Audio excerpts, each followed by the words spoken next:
थल नभ में गूंज रहा जयकारा जय श्री राम का।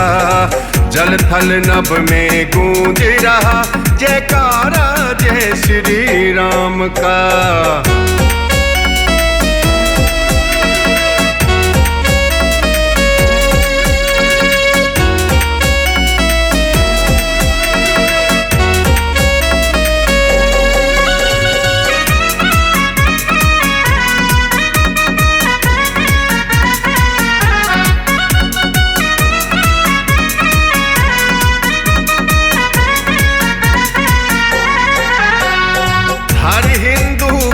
दिल में बसते हिंद की तो पहचान है राम, हिंद की तो पहचान है राम। कोई माने या न माने इस दुनिया की शान है राम, इस दुनिया की शान है राम। राम के जैसा राजा दिया, राम के जैसा राजा दिया है, शुक्र अयोध्या धाम का।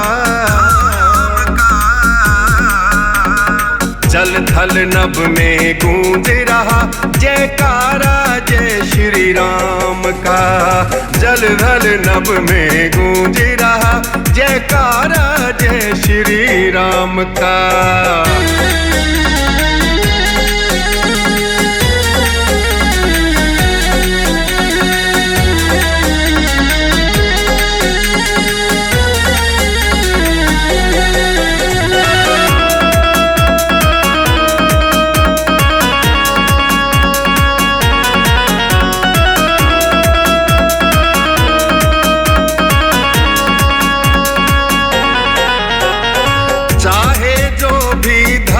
किसी का कोई भी ईमान है, कोई भी ईमान है। जो भी जन्मा इस भारत में वो राम की संतान है, राम की संतान है। सच तो ये है राम पिता है, सच तो ये है राम पिता है, इस दुनिया तमाम का।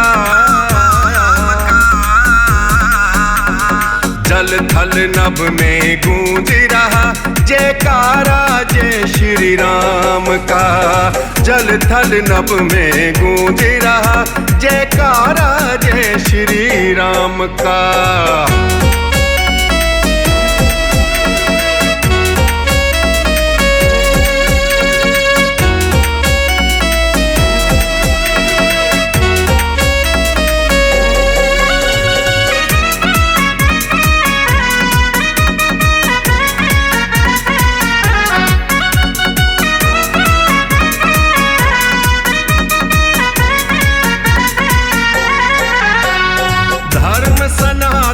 सबसे पुरातन इसका तोड़ना और है, इसका तोड़ना और है। हाथ में भगवान मुंह में राम, बस यही जगत में शोर है, यही जगत में शोर है। जो राम की महिमा ना माने, राम की महिमा ना माने, वो प्राणी ना किसी काम का।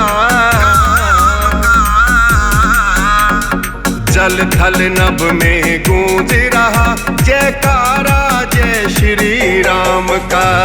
जल थल नभ में गूंज रहा जयकारा जय श्री राम का।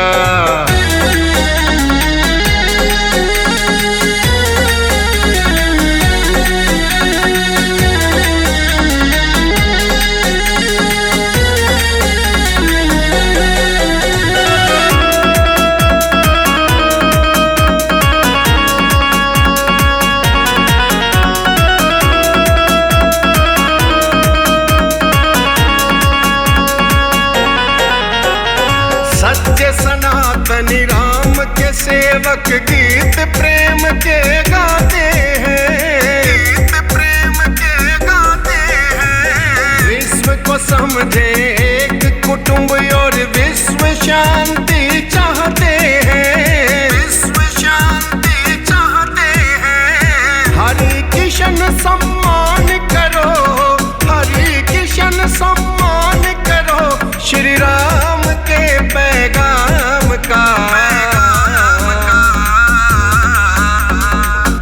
थल नभ में गूंज रहा जयकारा जय श्री राम का। अरे जल थल नभ में गूंज रहा जयकारा प्रभु के नाम का। धर्म सनातन मेरी जान में, धर्म सनातन मेरी शान में, सेवक जिनके नाम का। जल थल नभ में गूंज रहा जयकारा जय श्री राम का।